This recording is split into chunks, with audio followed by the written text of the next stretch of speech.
Hello students, आज हम लोग साउंड वेव से रिलेटेड क्वेश्चन को हम लोग कर रहे हैं। तरंग गति और पिच और लाउडनेस से रिलेटेड क्वेश्चन को करेंगे। पिच और लाउडनेस से साउंड वेव से बहुत सारा क्वेश्चन पूछा गया है सीटेट में, तो हम वो सारे क्वेश्चन को करने वाले हैं। तो सबसे पहले यहाँ पे क्या है, क्वेश्चन जो है दिया हुआ, the frequency of A sound source is 50 hertz in 2 second, the number of vibration will be. किसी ध्वनि स्रोत की आवृत्ति 50 हर्ट्ज है तो 2 सेकंड में कंपनों की संख्या यहाँ पे बताना है। तो आवृत्ति 50 हर्ट्ज है और 2 सेकंड में कंपनों की संख्या कितना होगा। सबसे पहले ये बताइए आवृत्ति होता क्या है। तो आवृत्ति क्या होता है, नंबर ऑफ साइकिल पर सेकंड। 1 सेकंड में कितना साइकिल होता है, कितना होता है, उसी को हम लोग क्या करते हैं, आवृत्ति कहते हैं। तो यहाँ पे क्या हो रहा है, नंबर ऑफ साइकिल पर सेकंड। तो यहाँ पे आवृत्ति कितना है, 50 हर्ट्ज है। तो 50 हर्ट्ज आवृत्ति का मतलब क्या हुआ, 1 सेकंड में कितना हो गया, तो 1 सेकंड में 50 साइकिल हुआ। यही ना आवृत्ति का हम लोग अभी क्या, फ्रीक्वेंसी का भी हम क्या डिफिनेशन बताएं, नंबर ऑफ साइकिल पर सेकंड। तो 50 हर्ट्ज अगर आवृत्ति दिया, इसका मतलब यहाँ पे क्या है, 1 सेकंड में कितना साइकिल कंप्लीट कर रहा है, तो 50 हर्ट्ज। तो 2 सेकंड में कितना साइकिल कंप्लीट करेगा, तो 50 गुना 2, तो कितना हो जाएगा, 100 साइकिल को कंप्लीट करेगा। तो सी नंबर ऑप्शन। बस एक ही नियम से बनाइए फ्रीक्वेंसी का क्वेश्चन, कोई फार्मूला याद रखने का कोई ज़रूरत नहीं पड़ेगा। तो आप लोग एक ही नियम से बनाइए फार्मूला को, बस बन जाएगा आपका क्वेश्चन को। चलिए अगला क्वेश्चन क्या कर रहा है, वायु में ध्वनि की चाल 320 मीटर पर सेकंड है। तो वायु में ध्वनि की चाल कितना है, 320 मीटर पर सेकंड है। यदि किसी ध्वनि तरंग का तरंग दैर्घ्य 640 सेंटीमीटर हो, यूनिट का ध्यान दीजिए, सेंटीमीटर हो, तो इसका आवर्तकाल कितना होगा। तो पहले सेंटीमीटर को तो हमको मीटर में चेंज करना होगा। तो सेंटीमीटर को मीटर में चेंज करना होगा और फार्मूला होता है V = n लैम्डा, और n यहाँ पे क्या होता है, फ्रीक्वेंसी। तो फ्रीक्वेंसी इक्वल टू क्या होता है, 1/t होता है। तो V = क्या होगा, λ/t। और हमको क्या निकालना, आवर्तकाल निकालना है। तो T = क्या हो जाएगा, λ/v। अब यहाँ पे लैम्डा जो है वो तरंग दैर्घ्य है। तरंग दैर्घ्य यहाँ पे कितना है दिया हुआ, तो तरंग दैर्घ्य आपका हो जाएगा 6.4 मीटर और ये आपका हो जाएगा 320 मीटर पर सेकंड। तो 6.4 और 320 हम लोग को यहाँ पे करना पड़ेगा।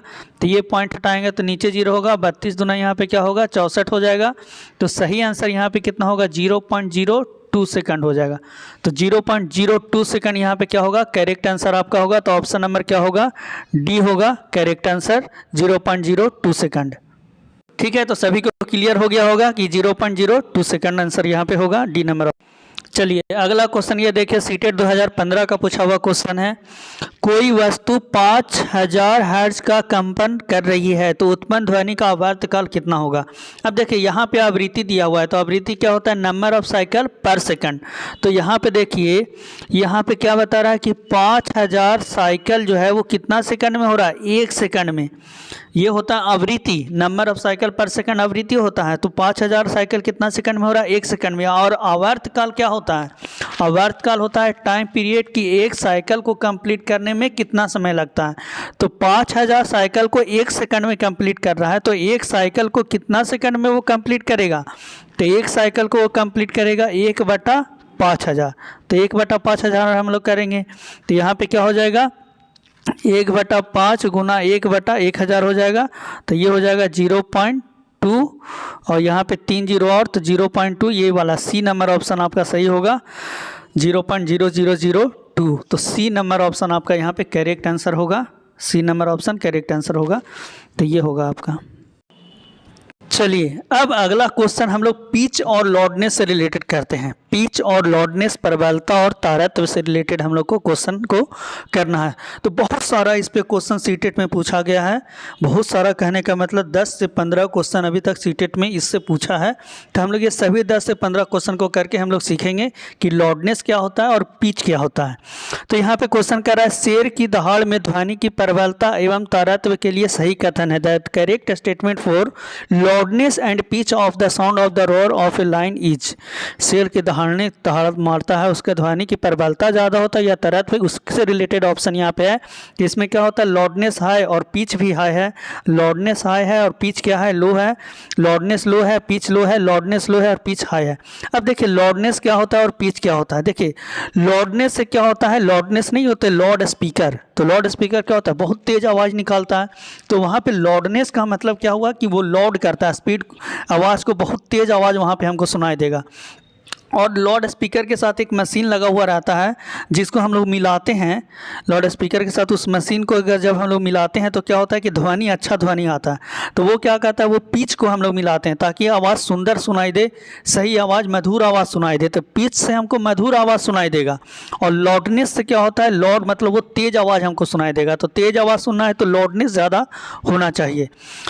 तो यहाँ पे क्या करना है, तो लाउडनेस जो है वो एम्पलीट्यूड से होता है। वेव जो हम लोग देखते हैं तो एम्पलीट्यूड से होता है, और पिच जो होता है वो फ्रीक्वेंसी से होता है। तारत्व जो है वो आवृत्ति से रिलेटेड है, और ये जो है वो एम्पलीट्यूड से रिलेटेड है। एम्पलीट्यूड कहें तो आयाम से रिलेटेड है, तो प्रबलता जो है वो आयाम से रिलेटेड है। तो देखिए यहाँ पे कुछ बताया आपका। ध्वनि क्या है, तो ध्वनि का एक गुण, तारत्व क्या है, पिच, तो ध्वनि का एक गुण है जिसका उपयोग ध्वनि की आवृत्ति के अनुसार क्रमबद्ध करने में होता है। अधिक तारत्व होने पर आवृत्ति बढ़ती है और कम तारत्व होने पर आवृत्ति क्या होती है, घटती है। तो अगर अधिक तारत्व है तो फ्रीक्वेंसी क्या होगा, वहाँ पे ज़्यादा होगा, और कम तारत्व है तो फ्रीक्वेंसी क्या होगा, वहाँ पे कम होगा। तो मधुर वहाँ पे क्या होगा, कम होगा। अब यहाँ पे क्या होगा, प्रबलता, ध्वनि की प्रबलता का वह गुण है जिसके कारण ध्वनि कान को तेजी या धीमी सुनाई देती है। किसी ध्वनि की आवृत्ति के नियम के मान के लिए प्रबलता अधोलिखित पर निर्भर करती है। आयाम बढ़ने पर प्रबलता क्या होती है, बढ़ती है। और ध्वनि स्रोत से स्रोत दूरी बढ़ने पर, जितना हम लोग जहाँ से ध्वनि निकाल रहा है उससे जितना ज़्यादा दूर जाते जाएंगे तो उसका प्रबलता क्या होगा, घटते जाएगा। तो शेर की दहाड़ में क्या है, प्रबलता अधिक होती है और तारत्व क्या होता है, कम होता है। क्या शेर की दहाड़ हमको सुनना पसंद है, क्या उसका फ्रीक्वेंसी अच्छा रहेगा, बताइए। उसको सुनना तो पसंद नहीं होता है। तो जिस आवाज़ को सुनना हमको पसंद नहीं है, सही नहीं आवाज़ लग रहा है, मधुर नहीं लग रहा है, उसका फ्रीक्वेंसी क्या होगा, कम होगा, उसका तारत्व क्या होगा, कम होगा। और तेज सुनाई दे रहा है तो प्रबलता क्या होगा, अधिक होगा। तो इसमें हम थोड़ा टाइम दिए हैं क्योंकि ये इंपॉर्टेंट है, थोड़ा सा इसको समझिएगा तो आगे का क्वेश्चन आसान हो जाएगा। तो इसमें सही आंसर क्या होगा, प्रबलता अधिक है लेकिन तारत्व क्या है, कम है। तो बी नंबर ऑप्शन यहाँ पे करेक्ट आंसर होगा कि प्रबलता अधिक है, लाउडनेस हाई है, लेकिन पिच क्या है, लो है। चलिए अगला क्वेश्चन क्या है, ध्वनि की प्रबलता और उसके आयाम में क्या संबंध है। ध्वनि की प्रबलता और उसके आयाम में क्या संबंध है, तो loudness is directly proportional to amplitude होता है। अब यहाँ पे एम्पलीट्यूड का स्क्वायर होता है, तो ये ए नंबर ऑप्शन आपका सही होगा। Loudness is directly proportional to amplitude का स्क्वायर, तो ये नंबर आपका ऑप्शन सही है। क्योंकि प्रबलता जो है वो आयाम से रिलेटेड होता है। आयाम जितना ज़्यादा होगा, आयाम क्या होता है, ये हम लोग वेव बनाते हैं तो ये जो होता है हाइट, इसको हम लोग आयाम बोलते हैं एम्पलीट्यूड। तो जितना ज़्यादा एम्पलीट्यूड होगा उतना ज़्यादा यहाँ पे क्या होगा, प्रबलता होगा। तो ये नंबर ऑप्शन है यहाँ पर आपका करेक्ट है। ये सीटेड 2022 का पूछा हुआ क्वेश्चन है।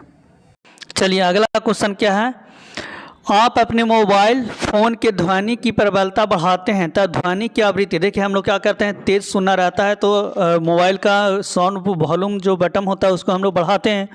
तो वॉल्यूम बटन बढ़ाने से क्या बढ़ता है, तो यहाँ पे क्या होता है, सिर्फ प्रबलता बढ़ता है लेकिन आवृत्ति, देखिए उसके साउंड में कोई डिफरेंस आता है नहीं। वो जो मधुरता है, मधुर है तो वो मधुर ही सुनाई, गाना हम सुन रहे हैं तो मधुर गाना है तो वो गाना मधुर ही सुनाई देगा। अगर हम उसके स्पीकर को ऑन कर देंगे या फिर इसके वॉल्यूम को बढ़ा भी देंगे तो वही रहेगा। लेकिन हमको क्या होगा, ज़्यादा तेज़ सुनाई दे रहा है। तो तेज़ किसके कारण सुनाई दे रहा है, प्रबलता बढ़ने के कारण। तो आवृत्ति क्या होता है, आवृत्ति में कोई चेंज नहीं होता है, आवृत्ति क्या होता है, रिमेन सेम होता है। तो सी नंबर ऑप्शन यहाँ पे क्या होगा, करेक्ट होगा, रिमेन्स सेम। तो आवृत्ति वहाँ पे क्या रहता है, समान रहता है। चलिए अगला क्वेश्चन हम लोग देख रहे हैं। तो क्या कह रहा है यहाँ पे, एक मेज पर हल्के से आघात किए जाने की तुलना में हमें तब अधिक प्रबल आवाज़ सुनाई देती है जब हम ज़ोर से आघात करते हैं। तो एक मेज़ पर हम हल्का सा आघात कर रहे हैं और एक बार हम लोग क्या कर रहे हैं, ज़ोर से आघात कर रहे हैं। तो हल्का सा आघात करने की तुलना में ज़ोर से आघात करते हैं तो हमको तेज़ आवाज़ सुनाई देती है, प्रबल आवाज़ सुनाई देती है।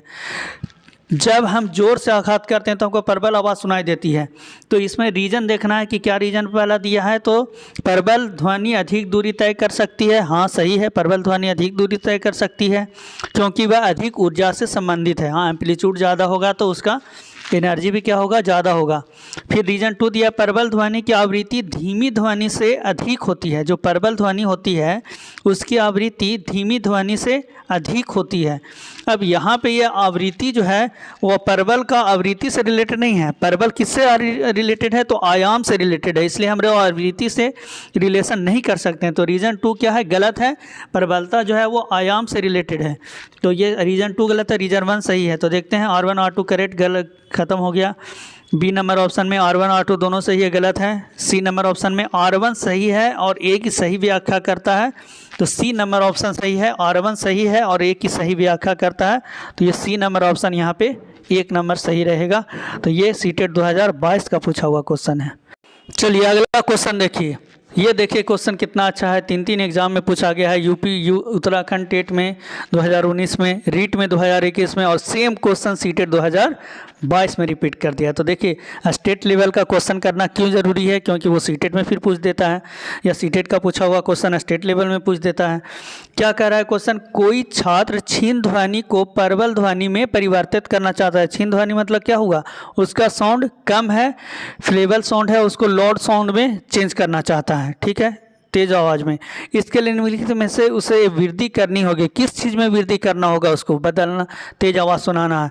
तो बताओ प्रबलता जो है वो किस पर निर्भर करता है, तो ध्वनि के आयाम पर। तो आयाम पर, तो आयाम वाला कौन सा ऑप्शन है, ए नंबर जो है ध्वनि का आयाम, बी में ध्वनि की आवृत्ति, सी में ध्वनि की चाल, डी में ध्वनि का तरंग। तो हमको किससे मतलब है, ध्वनि का आयाम, तो ये नंबर ऑप्शन यहाँ पे करेक्ट होगा, ध्वनि के आयाम पर निर्भर करता है। चलिए अगला क्वेश्चन हम लोग देख रहे हैं। ये क्या कर रहा है, क्वेश्चन नंबर 241 से कह रहा है, एक ढोल निम्न तारत्व की ध्वनि उत्पन्न करता है जबकि एक पियानो उच्च तारत्व की ध्वनि उत्पन्न करता है। A drum produce a low pitches sound while a piano produce high pitched sound. अब देखिए पियानो और ढोल, ढोल का आवाज़ से ज़्यादा अच्छा किसका आवाज़ लगता है, पियानो का आवाज़ ज़्यादा अच्छा लगता है, ज़्यादा सुरीला होता है आवाज़ उसका पियानो का। तो पियानो का आवाज़ सुरीला है, इसका मतलब उसका हाई फ्रीक्वेंसी है, हाई तारत्व उसका क्या है, ज़्यादा है, तो पिच ज़्यादा है मतलब फ्रीक्वेंसी उसका क्या है, ज़्यादा है। और ढोल का आवाज़ क्या होता है, तेज़ होता है, तेज़ आवाज़, तो प्रबलता उसका ज़्यादा होता है, तो प्रबलता उसका ज़्यादा होता है, तो फ्रीक्वेंसी उसका क्या होता है, कम होता है, तो निम्न तारत्व का। तो सही है, ये सही कथन है। बी नंबर ऑप्शन क्या कर रहा है, एक कंपन करती हुई वस्तु के कंपन का आयाम ध्वनि की प्रबलता निर्धारित करता है। हाँ, आयाम और प्रबलता दिया है। देखिए प्रबलता बोले तो आयाम से रिलेटेड, पिच बोले ठीक है तो वो क्या होगा, फ्रीक्वेंसी से रिलेटेड होगा, तारत्व बोले तो वो क्या होगा, आवृत्ति से रिलेटेड होगा। तो यहाँ पे क्या होगा, प्रबलता से रिलेटेड है, तो ए और बी दोनों सही है, लेकिन दोनों स्टेटमेंट अलग अलग है। आर जो है वो ए का सही व्याख्या नहीं करता है। इस तरह का क्वेश्चन में यही पूछता है कि ए सही है या बी सही है, आर सही है। एसर्शन और रीजन का क्वेश्चन इसको बोलते हैं। तो यहाँ पे क्या होगा, अभिकथन और कारण दोनों सही है, लेकिन कारण अभिकथन का सही व्याख्या नहीं करता है। तो देखिए ए ऑप्शन में क्या कर, ए सही है और आर की सही व्याख्या करता है, ये गलत है। बी नंबर ऑप्शन में ए और आर दोनों सत्य हैं, लेकिन आर ए की सही व्याख्या नहीं करता है, तो ये बी नंबर ऑप्शन यहाँ पे करेक्ट होगा, ये बी नंबर ऑप्शन यहाँ पे सही होगा। और ये सीटेट 2021 का पूछा हुआ क्वेश्चन है, तो बहुत इंपॉर्टेंट ये क्वेश्चन है आपका।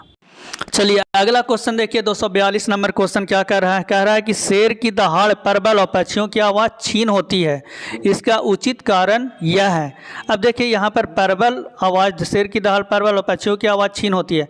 अब यहाँ परवलता से रिलेटेड है, तो मतलब ये आयाम से रिलेशन होना चाहिए। तो ऑप्शन हम लोग देखते हैं, ए में क्या कर रहा है, शेर की दहाड़ के कंपन की आवृत्ति, पक्षियों की ध्वनि की। देखिए आवृत्ति से हम परवलता को नहीं बता सकते हैं, इसलिए ये खत्म, ऑप्शन खत्म। बी नंबर ऑप्शन, शेर की दहाड़ के कंपन की आवृत्ति, ये भी आवृत्ति आ गया, ये भी ऑप्शन खत्म, जहां आवृत्ति आया खत्म। सी नंबर ऑप्शन क्या कर रहा है, हाँ, शेर की दहाड़ का आयाम पक्षियों की ध्वनि के आयाम की तुलना में बड़ा होता है। तो यहाँ पे क्या किससे रिलेशन है, एम्पलीट्यूड से रिलेशन है, तो यहाँ पे आयाम क्या होगा, ज़्यादा होगा। तो सी नंबर ऑप्शन यहाँ पे सही है, शेर की दहाड़ का आयाम क्या होगा, पक्षियों की ध्वनि के आयाम की तुलना में बड़ा होता है। तो सी नंबर ऑप्शन सही है, शेर का आयाम क्या होगा, ज़्यादा होगा। तो ये भी देखिए आपका पूछा गया है, सीटेट 2021 का क्वेश्चन है, तो बहुत अच्छा। ये बस दिमाग में बैठा लीजिए, जहाँ एम्पलीट्यूड आयाम बोले तो प्रबलता, जहाँ आवृत्ति बोले तो वो किससे, तारत्व से रिलेशन। चलिए अगला क्वेश्चन देखिए, अगला क्वेश्चन क्या कर रहा है, अमित एक पियानो के पर्दे को, की को, पर्दे मतलब की को, पियानो का जो की होता है उसको पहले हल्के से और फिर जोर से दबाता है। तो दूसरी स्थिति में ध्वनि के गुणधर्मों में क्या परिवर्तन होता है, पियानो बजाए होंगे या पियानो देखे होंगे, तो पहले एक बार हल्का सा दबा के छोड़ दिए, टू से करके छोड़ देगा, एक बार दबाए रखें, टू इस तरह का आवाज़ करते रहेगा, तो वो क्या होगा, उसका लाउडनेस क्या होगा, ज़्यादा रहेगा, तो प्रबलता तो ज़्यादा होगा। अब प्रबलता ज़्यादा होगा तो तारतम्य में भी क्या डिफरेंस होगा, ये हम लोग देखते हैं। तो देखिए वहाँ पे क्या होगा, एक सुरीला आवाज़ होता है, उसमें क्या होगा, सुरीला वो थोड़ा सा तुरंत ये होगा, और यहाँ पे क्या होगा, टू करते रहेगा, तो यहाँ पे टू करता रहेगा, तो वहाँ पे क्या होगा, तारतम्य भी ज़्यादा होगा। तो यहाँ पे क्या होगा, आपका आयाम तो ज़्यादा होगा ही होगा, क्योंकि तेज ध्वनि हमको सुनाई देगा। तो पहला ऑप्शन क्या का होगा, वह प्रबलतम होगी किंतु सुर नीचा होगा, तारतम्य नीचा होगा, तो नहीं, ये ऑप्शन नहीं होगा। वह प्रबलतर होगी किंतु सुर तारतम्य में क्या होगा, कोई अंतर नहीं होगा, ये ऑप्शन। और सी नंबर ऑप्शन में क्या करें, यह प्रबलतर होगी एवं सुर तारतम्य भी क्या होगा, ऊंचा होगा। देखिए यहाँ पे सुर भी ऊंचा होता है, प्रबलता भी होता है और सुर भी ऊंचा होता है, तो यहाँ पे सी नंबर ऑप्शन यहाँ पे क्या होगा, करेक्ट होगा। तो 2021 का ये पूछा हुआ क्वेश्चन है, तो बहुत अच्छा ये क्वेश्चन है, सीटेट 2021 का सी आंसर इसका दिया भी है और सी आंसर भी होगा, ठीक है। चलिए अब यहाँ पे गया 248 में, निम्नलिखित में से सही कथन की पहचान कीजिए। पहला ऑप्शन क्या कर रहा है, ध्वनि निर्वात में गमन नहीं कर सकती है। साउंड जो है वो वैक्यूम में जा सकता है, नहीं जा सकती, ये सही बताया है, क्योंकि ध्वनि जो है वो वैक्यूम में नहीं जाएगा। अगर वैक्यूम में जाता तो हम लोग चंद्रमा पर भी एक दूसरे की आवाज़ को सुन पाते। तो ध्वनि जो है, साउंड जो है वो वैक्यूम में ट्रेवल नहीं करती, तो ये सही ऑप्शन है। चलिए बी ऑप्शन को समझ लेते हैं। ध्वनि का तारतम्य उसके आयाम द्वारा निर्धारित होता है, नहीं, तारतम्य क्या होता है, आवृत्ति द्वारा निर्धारित होता है, तो बी नंबर ऑप्शन भी गलत है। कंपन की आवृत्ति निम्न है तो तारतम्य उच्च होगा, तो ये कोई ज़रूरी नहीं है कि आवृत्ति निम्न है तो तारतम्य भी निम्न होता है, तो ये भी गलत है। ध्वनि की प्रबलता का निर्धारण आवृत्ति द्वारा किया जाता है, ये भी गलत है। तो बी सी डी तीनों ऑप्शन गलत है, ए नंबर ऑप्शन सही है। ध्वनि निर्वात में गमन नहीं कर सकती है, तो ये ए नंबर ऑप्शन यहाँ पे क्या है, करेक्ट ऑप्शन है ए। चलिए बहुत अच्छा ये क्वेश्चन है, सीटेट 2021 का है। ध्वनि का वह अभिलक्षण कौन सा है जिसके कारण समान तरत्व और प्रबलता की दो विभिन्न ध्वनियों में विभेदन, मतलब दो ध्वनि और दोनों का तरत्व सुर भी सेम है और दोनों का लॉडनेस भी सेम है, दोनों सेम लॉडनेस में सेम तरत्व में हो रहा है, तो किस चीज़ से अलग हम कर सकते हैं। तो पहला इंटेंसिटी, तो इंटेंसिटी तो होता नहीं है, ये तो लाइट में होता है। बी में है टिम्बर मतलब गुणता, सी में है श्रिलनेस तीक्ष्णता और डी में एम्पलीट्यूड, तो आयाम तो नहीं होगा, तो आयाम तो दोनों का सेम है। श्रिलनेस भी होता है, ये भी आवृत्ति से रिलेटेड है, तो इसमें भी नहीं होगा, ए नंबर भी ऑप्शन नहीं है। तो बी नंबर ऑप्शन होगा, किससे, गुणता से रिलेटेड है। ये किससे है, टिम्बर से रिलेटेड है। गुणता मतलब गुणता, इसको लय भी हम लोग बोलते हैं, लय से भी इसको जाना जाता है, नहीं होता है उसका गाने का लय, उसका बोलने का लय अलग है, बस दोनों सेम जैसा गा रहा है लेकिन लय अलग होता है, तो लय से रिलेटेड है ये गुणता, टिम्बर से रिलेटेड है। तो ये सीटेट 2021 में पूछा है। चलिए अगला ऑप्शन है 250 नंबर क्वेश्चन है, निम्नलिखित कथनों को पढ़िए और सही विकल्प का चयन कीजिए। तो यहाँ पे क्या है, तबले की झिल्ली को कसने से ऊंचे सुर की आवाज़ आती है। क्या होता है, तबला आवाज़ सही नहीं करने लगता है तो हम लोग वहाँ पे झिल्ली को कसते हैं ना, साइड से रस्सी जो होता है, रस्सी को खींच करके झिल्ली को टाइट करते हैं, तो उससे आवाज़ क्या होता है, सुर की आवाज़ आती है, कसने से ऊँचे सुर की आवाज़ आती है। रीजन क्या कर रहा है, झिल्ली को कसने से तबले की कंपन गति की आवृत्ति बदल जाती है। तो झिल्ली को कसने से क्या होता है, तबले की कंपन गति, हाँ कंपन जो करता है झिल्ली, उसकी गति क्या होती है, बदल जाती है, तभी तो हमको ज़्यादा आवाज़ सुनाई देने लगता है, ठीक है, क्योंकि आयाम उसका क्या होता है, आयाम भी उसका बदल जाता है। तो यहाँ पे ए और आर दोनों क्या है, सही है, और एक ही सही व्याख्या करता है, सही है। तो ए नंबर ऑप्शन यहाँ पे सही होगा, क्योंकि दोनों सही है। तबले कसने से ऊंचे सर की आवाज़ आती है, हाँ आती है ऊंचे सिर की आवाज़, तो ये सही है। और झिल्ली को कसने के तबले की कंपन गति की आवृत्ति क्या होता है, बदल जाती है, तो ये नंबर ऑप्शन सही होगा। ए भी सही, आर भी सही, और ए आर का सही व्याख्या करता है, तो ये होगा आपका। तो ये आपका सीटेट 2021 का पूछा हुआ क्वेश्चन है, ए नंबर ऑप्शन होगा। चलिए अगला क्वेश्चन क्या कर रहा है, ध्वनि का तारतम्य निर्भर करता है। तो ध्वनि का तारतम्य किस पर निर्भर करता है, तो ध्वनि का तारतम्य आवृत्ति पर निर्भर करता है, तो ये नंबर ऑप्शन है। ये हम लोग तो रीट ये है किसमें है, आरटेट 2011 में ये पूछा हुआ क्वेश्चन है आपका। अब ये देखिए हरियाणा टेट में पूछा हुआ है क्वेश्चन है, निम्न में से ध्वनि का कौन सा अभिलक्षण कंपनों के आयाम पर निर्भर करता है। तो अभी हम बार बार कह रहे हैं कि आयाम किस पर निर्भर करता है, तो प्रबलता पे, या प्रबलता किस पे निर्भर करता है, तो आयाम पे, तो ऑप्शन नंबर सी। अब उतना सारा क्वेश्चन करने के बाद ये सब देखिए कितना आसान लगता है ये क्वेश्चन। चलिए अब हम लोग अगले क्वेश्चन पे आते हैं। तो ये क्वेश्चन क्या कह रहा है, यदि किसी वस्तु की कंपनों की आवृत्ति घटती है और आयाम बढ़ता है, तो यहाँ पे आवृत्ति घट रही है, तो आवृत्ति किससे रिलेटेड है, तारत्व से। आवृत्ति घटेगी, तारत्व भी क्या होगा, घटेगा, और उसका आयाम बढ़ता है तो प्रबलता भी क्या होगा, बढ़ेगा। तो यहाँ पे क्या होगा, तारत्व घटता है लेकिन प्रबलता क्या होता है, बढ़ता है। तो यहाँ पे क्या होगा, यदि किसी वस्तु के कंपनों की आवृत्ति घटती है और उसका आयाम बढ़ता है, तब क्या होगा, तारत्व घटता है लेकिन प्रबलता क्या होता है, बढ़ता है। तो यहाँ पे ऑप्शन नंबर क्या होगा, बी नंबर ऑप्शन यहाँ पे करेक्ट होगा। तारत्व घटेगा लेकिन उसका प्रबलता क्या होगा, बढ़ेगा। ठीक है, तो यहाँ पे तारत्व घटता है लेकिन प्रबलता क्या होगा, बढ़ता है, ये वाला ऑप्शन सही होगा।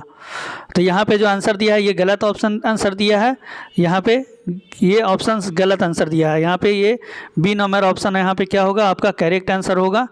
ठीक है, तारत्व घटेगा क्योंकि आवृत्ति घट रहा है और आयाम बढ़ रहा है, तो प्रबलता क्या होगा, बढ़ेगा।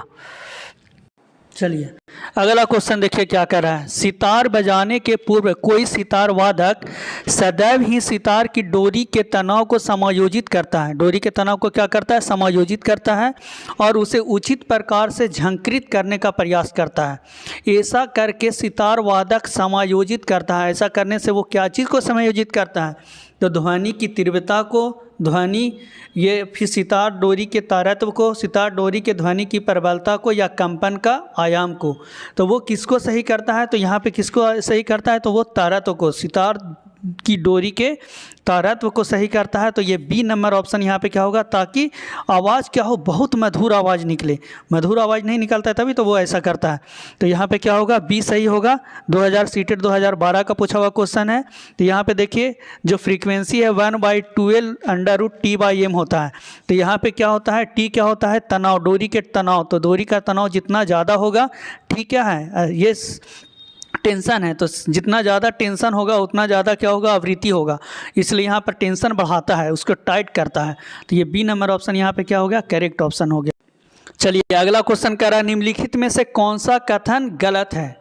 तो कौन सा कथन गलत है, ये यहाँ पे बोल रहा है।